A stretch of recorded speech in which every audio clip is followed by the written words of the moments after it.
इसी का सीरीज में पैंक्रियाज एक ग्लैंड है, हिंदी में अग्नाशय कहा जाता है। इसी के बारे में चर्चा करें।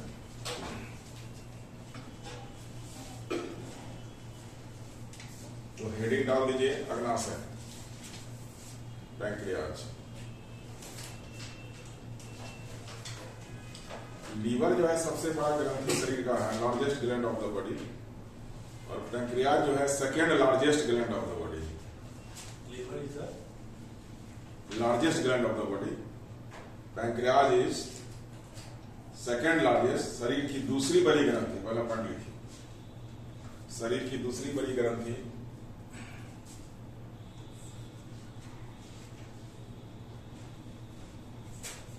यह अंतःस्रावी एंडोक्राइन अंग्रेजी,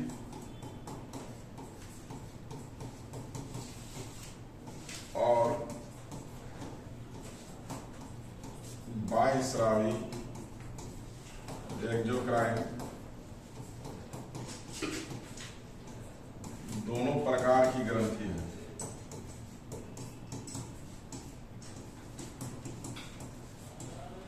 It is endocrine as well as exocrine, ठीक है? It is both endocrine as well as exocrine ग्रंथि है, so it is called heterocrine gland। इसलिए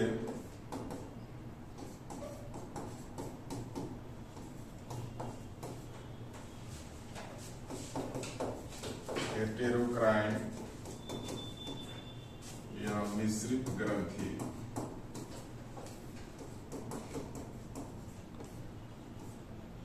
कहते हैं।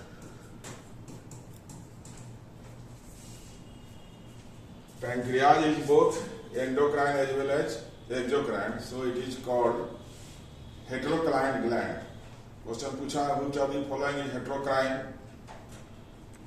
तो हो जाएगा पैंक्रियाज। ग्लैंड दो तरह का दिखाया जा रहा है, एंडोक्राइन और एक्सोक्राइन। अब उस पर डिटेल बात करेंगे कि एंडोक्राइन क्या है, एक्सोक्राइन क्या है। यहां तक पहुंच गया? तो दो कॉलम ले लेंगे, एंडोक्राइन और exocrine.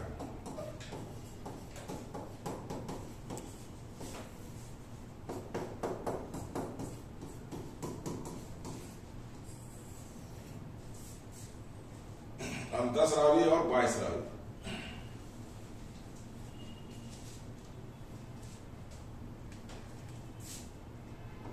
It secretes hormone. It secretes enzyme। Hindi करते जाना, ये हार्मोन का स्राव करता है, उसमें ये एंजाइम का स्राव करता है। It secretes हार्मोन और उधर एंजाइम।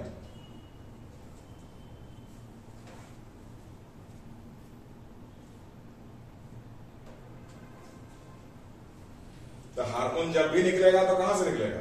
एंडोक्राइन से। एंजाइम जब भी निकलेगा एक्सोक्राइन से।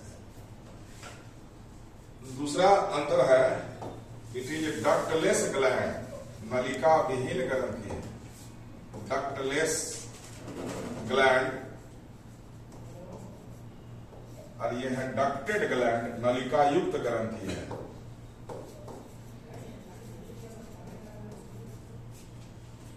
एंडोक्राइन डक्टलेस, नलिका विहीन हिंदी, डक्टेड नलिका युक्त ग्रंथि। नली है, पाइप है, डक्ट है, उसमें डक्ट नहीं है।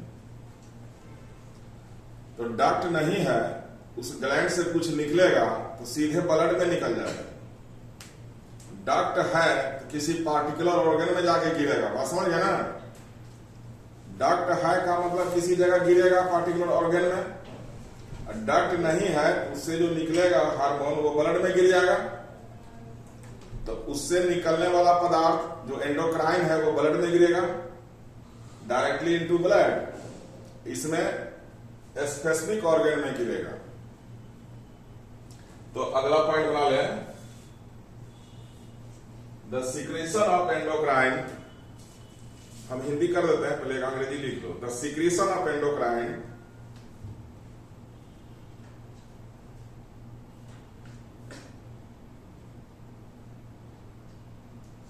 directly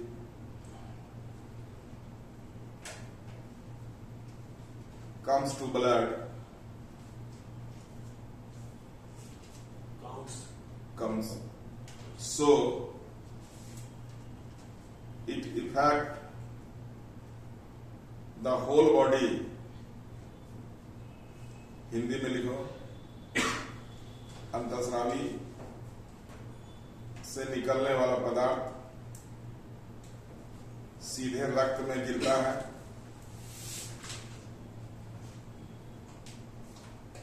इसलिए इसका प्रभाव पूरे शरीर पर पड़ता है। कोई भी चीज ब्लड में गिरा दिया तो ब्लड पूरे शरीर में घूमता है, पूरे बॉडी को इफेक्टिव करता है, होल बॉडी इफेक्टिव।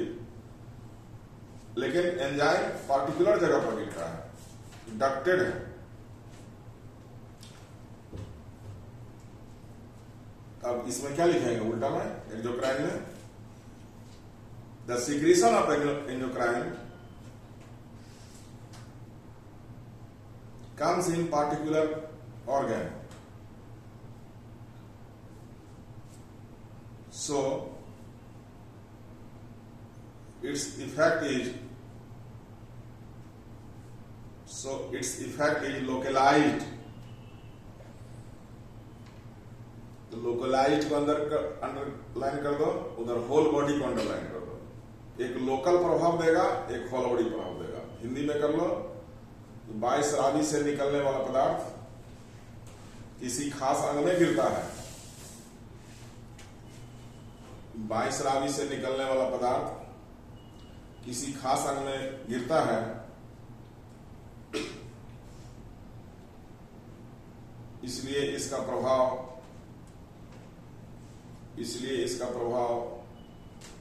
स्थानीय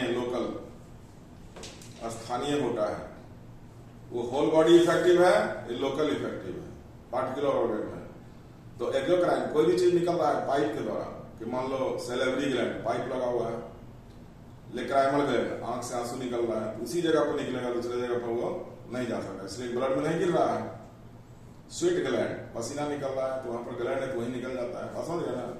लेकिन एंडोक्राइन में डक्टलेस है, पाइप नहीं है, तो ब्लड में गिर जाता है। तो ब्लड में गिरने से होल बॉडी जो है घूमता है, उसका इफेक्ट जो होल बॉडी हो जाता है। एक का इफेक्ट होल बॉडी है, एक का इफेक्ट जो है लोकल है, लोकलाइज है, स्पेसिफिक पोर्शन पर है, लेकिन दूसरा होल बॉडी है। बात समझ गए। चूंकि एंडोक्राइन से हार्मोन निकल रहा है, यानी दूसरे भाषा में हार्मोन जो है होल बॉडी इफेक्टिव है, लेकिन एंजाइम होल बॉडी इफेक्टिव नहीं है, किसी पार्टिकुलर लोकेशन में ही इफेक्ट करेगा। कि मान लीजिए स्मॉल इंटेस्टाइन का अलग एंजाइम है, स्टोमक का अलग एंजाइम है, सैलिवरी ग्लैंड से अलग एंजाइम है, उसी लोकेशन में उसका इफेक्ट होगा, दूसरे लोकेशन में प्रभावित नहीं होगा। क्लियर कट हो गया। अब हम लोग हार्मोन और एंजाइम में अंतर स्पष्ट कर लें। तो 2 कॉलम देना, हार्मोन वर्सेस एंजाइम, 2 पॉइंट देंगे, ज्यादा नहीं। Hormone versus enzyme.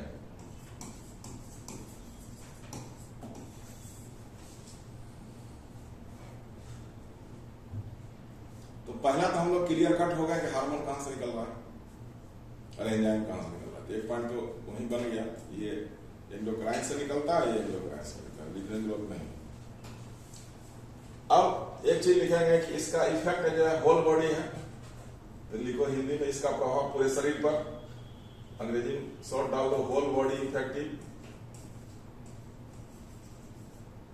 Whole body effective. इसका लोकलाइज कर दो। दूसरा अंतर,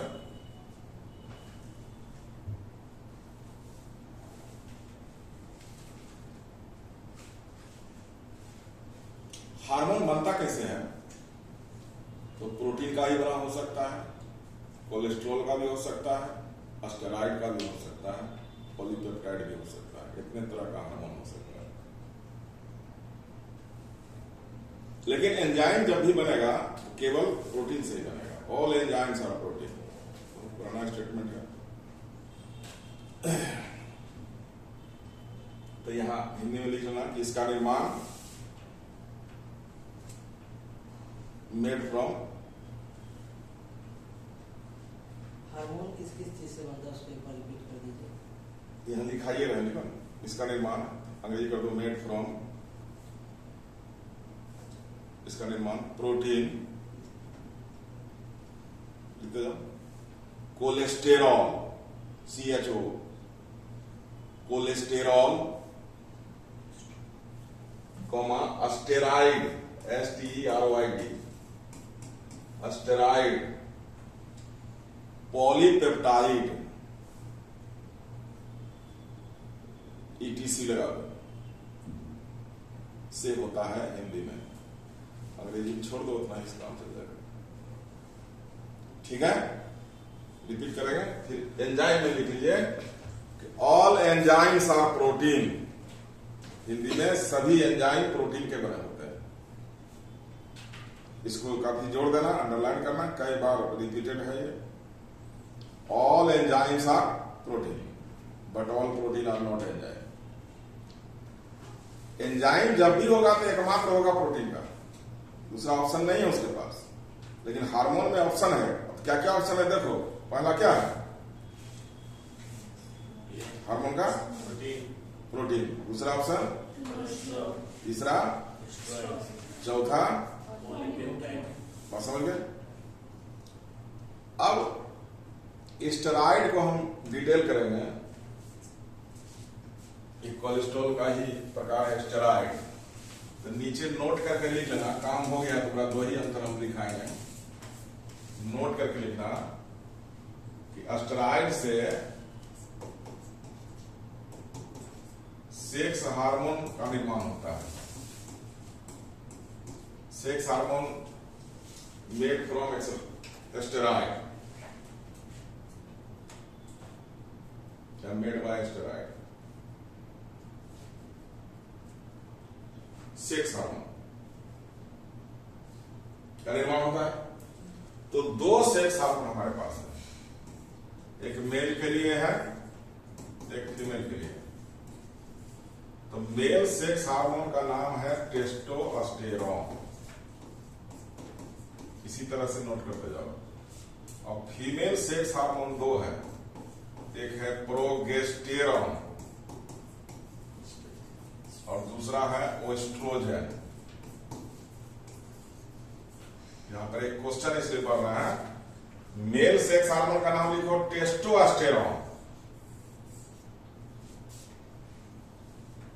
फीमेल का नाम है प्रोगेस्टेरॉन और ओएस्ट्रोजन। फीमेल में दो है।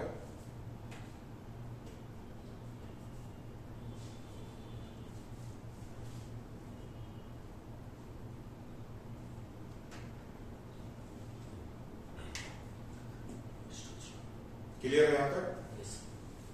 तो सेक्स हार्मोन किस चीज से बना बोलो? स्टेरॉइड से।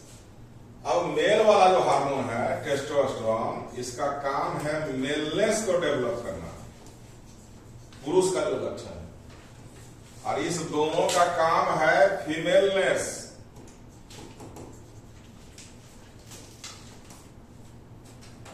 दोनों हार्मोन क्या करेगा कि मेल सेक्स कैरेक्टर और फीमेल सेक्स कैरेक्टर से पुरुष या महिला, ये एम्ब्रियोनिक कंडीशन में निर्धारित होता है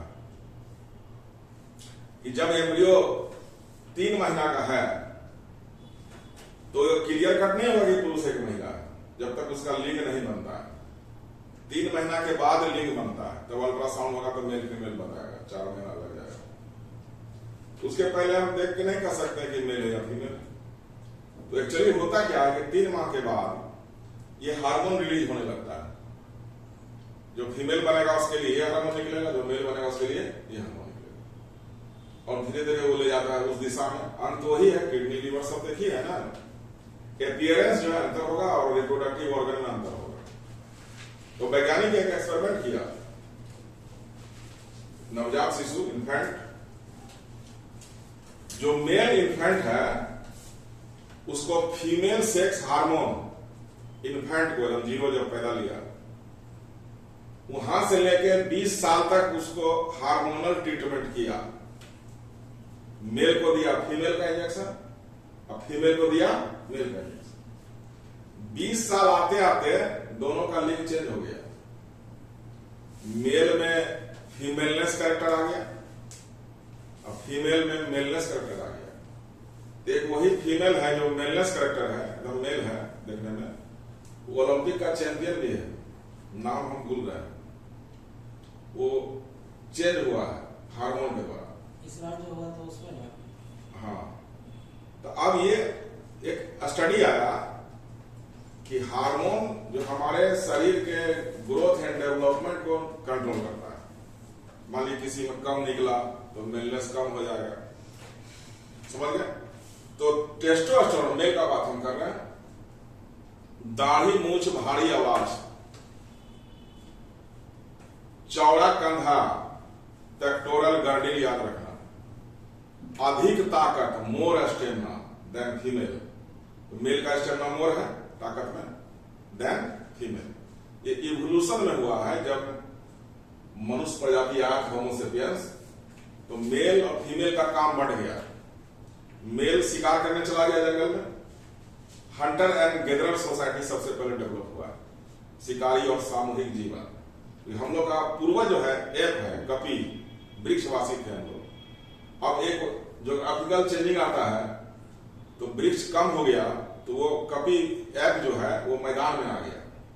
अब जान बचाने के लिए वो मांस खाना शुरू कर दिया, कंदमूल भी खाए मांस भी खाते, हार्बीवोरस बन गया और सीधा खड़ा होकर चलने का प्रयास करने लगा। तो पुरुष जो है शिकार करने दिन भर, उतना औजार डेवलप नहीं था, अब उसी को लाता था। फीमेल का काम बच्चे का लालन पालन था। तो शिकार करने में कंधा का हाथ का ज्यादा यूज होते होते उसका आकार में वृद्धि हो गया। लेमा कहता है use and disease of organ, जिसका हम ज्यादा यूज करेंगे उसका आकार जो है बढ़ जाएगा। और अभी भी हम लोग मरुस्थलीय जो ट्राइब्स हैं, डीप डिजर्ट में रहते हैं, तो वो शिकार दिन तक शिकार करता है। बालू है एकदम, और पूरा ग्रुप जाएगा। कहीं कहीं कैक्टस का झाड़ी होता है, उसी में बिल बना के खरगोश लोमड़ी रहता है। तो खरगोश लोमड़ी बड़ा चालाक होता है। एक बिल है तो 5 तरफ रास्ता रखता है, इधर से आगे तो उधर निकल जाएगा, उधर से आगे इधर निकल जाएगा। तो शिकार करना बड़ा टफ है। अब 2 दिन 3 दिन शिकार में लगेगा, जानवर पकड़ के लाएगा और उसका जो मेंबर है इंतजार कर रहा है, 3 दिन में आएगा, फिर पकाएगा, खाएगा, प्रोटीनस डाइट हो गया, फिर अगला के लिए सोचेगा। स्टोरेज का कोई कंसेप्ट नहीं है ट्राइबल में, स्टोरेज का कंसेप्ट नहीं है। सिर्फ बैंकिंग सिस्टम डेवलप नहीं हुआ है, खाली जो है चल रहा है 2 दिन 4 दिन 5 दिन। तो कहीं भी ट्राइबल सोसाइटी में नहीं देखिएगा कि संग्रह का प्रवृत्ति होता है। लाइफ टफ होता है और वो डेली का डेली काम करके खाने वाला सिस्टम होता है। तो इस तरह से फूड एंड गैदरिंग सोसाइटी उसको बोलेंगे, बाद में डेवलप हुआ। गैदर कर लिया, एक जगह ग्रुपिंग किया, रहने लगा, तो मेलनेस का एक अलग कैरेक्टर धीरे धीरे डेवलप होने लगा। उसमें स्टेमिना ज्यादा आने लगा, चूंकि वर्क ज्यादा करने लगा वो। तो अब है टेस्टोस्टेरोन पर हाईलाइट हम लोग करेंगे कि मेल कैरेक्टर के साथ साथ स्टेमिना देने का भी काम करता है। अब हम इसका आर्टिफिशियल यूज करने लगे कि मान लीजिए स्टेरॉइड तो हमारे शरीर में नेचुरल बन रहा है, लेकिन यदि हम इसको आर्टिफिशियल बनाकर दवा के रूप में सेवन करने लगे तो हमारा स्टेमिना बढ़ जाएगा। तो क्वेश्चन आता है कि तत्कालिक स्टेमिना बढ़ाने के लिए खिलाड़ी किस रसायन का प्रयोग करते हैं? तो आंसर क्या हो जाएगा? जिसका परीक्षण डोपिंग टेस्ट या डोप टेस्ट में किया जाता है। उधर से भी क्वेश्चन है कि डोप टेस्ट में किस रसायन का परीक्षण होगा? डोप टेस्ट जो है मूत्र का या ब्लड का परीक्षण। नेशनल इंटरनेशनल खिलाड़ी जब भी जाएगा कहीं ठहरेगा, उसका ठहरने की जगह में सिक्योरिटी होगा, बाथरूम में सिक्योरिटी होगा। वो मूत्र त्याग यहीं कहीं नहीं कर सकता है, उसको अपने बाथरूम में ही आगे करना है, सो कवर हो जाएगा। बस समझ गए? तो बाथरूम में कर रहा, शक हुआ, उसका यूरिन जांच होगा, ब्लड जांच होगा, डोपिंग टेस्ट में स्टेरॉइड मिलेगा। तो कई को सजा मिलते रहता है, देखते रहते हैं न्यूज में। डोपिंग टेस्ट में सर जैसे कि कोई नशा नशा का चीज भी ले सकता है। नशा नहीं है, यही चीज है। जो ताकत बढ़ने वाला। हाँ, स्टेरॉइड का इंजेक्शन है, दरोगा वाला दौड़ में ही मारता है, समझ गया। लेकिन बड़ा खतरनाक होता है इसका, है कि बॉडी एडजस्ट करवाना पड़ता है। जैसे हमको 6 महीना से प्रैक्टिस होना चाहिए इंजेक्शन लेने का। कल दौड़ है, आज ले लेंगे तो रिएक्शन भी कर सकता है। तो पिछला दरोगा में हुआ था कि दौड़ है कल, आज ले लिया, फिर दौड़ के 1 घंटा 2 घंटा पहले मरवा के गया, बहुत का स्टेमिना लूज कर दिया। इससे बॉडी को एडजस्ट कराना पड़ता है और डॉक्टर के निर्देशन में होता है कितना मात्रा ले नहीं ले। यहाँ तो दुकान वाला इतना बेचना शुरू कर दिया कि एकदम ब्लैक में ले लेके सब, वो हानिकारक है, किडनी उडनी भी फेल कर देता है। बात समझ गया। ऐसे स्टेरॉइड नहीं लेना, उसके लिए डॉक्टर का टीम रहता है, स्लो डोज दे के एडजस्ट करता है, उसमें स्टेमिना बढ़ जाता है। कि हम मान लो कि 1 मिनट में दौड़ रहे हैं जितना, तो उसका और ज्यादा हम बढ़ा देंगे क्षमता। फिर वो क्षमता 6 घंटा 4 घंटा ही रहेगा बस। जैसे जैसे उसका दवा का असर कम होने लगेगा, फिल्टर हो जाएगा किडनी से। तो सर ये ओलंपिक में सबका जांच होता होगा एंट्री करने? चूहा बिल्ली का खेल है ये। खिलाड़ी भी चोरी छींटे लेता है, बहुत आरोप लगा कि चीन वाला बहुत ज्यादा यूज कर लेता है। अब वो कुछ उसी का पैरेलल रसायन निकाल दिया जो उसी की तरह काम करे, डायरेक्ट स्टेरॉइड नहीं लिया, ऐसा भी होता है ना, उसके पैरेलल में चल रहा है, तो उस पर भी कंफ्यूजन आ जाता है, ये तो प्रतिबंध नहीं है। तो वो चूहा बिल्ली का खेल है, इसमें कोई पकड़ा जाता है, कोई नहीं पकड़ाता है, लीगल देखना पड़ता है। तो लीगल में निकल जाता है कि भाई वो रसायन नहीं लिए, लेकिन अगला रसायन नया निकाला है, उसका इफेक्ट उसी के तरह है पैरेलल। तो वो तो रिसर्च का चीज है, नया नया कंट्री आप निकालता है अपना, फिर उसके लिस्ट में डाल देगा अगले बार। वही तो कह रहे थे कि चाइना में एक लड़की थी, बनती थी, और सर केजी वाला में बहुत उठा ली थी, तो मार दिया ओवरडोज ज्यादा स्टेरॉइड का। Weight lifting. हाँ, तो सब होते रहता है खेला, समझ गए। तो उस चीज को नोट कर लो।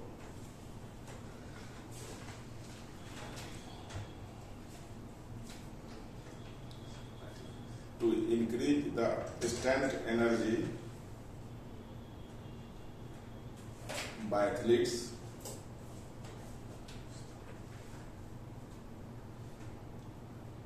they use artificial steroid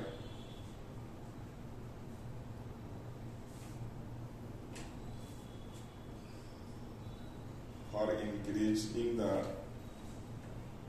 stamina.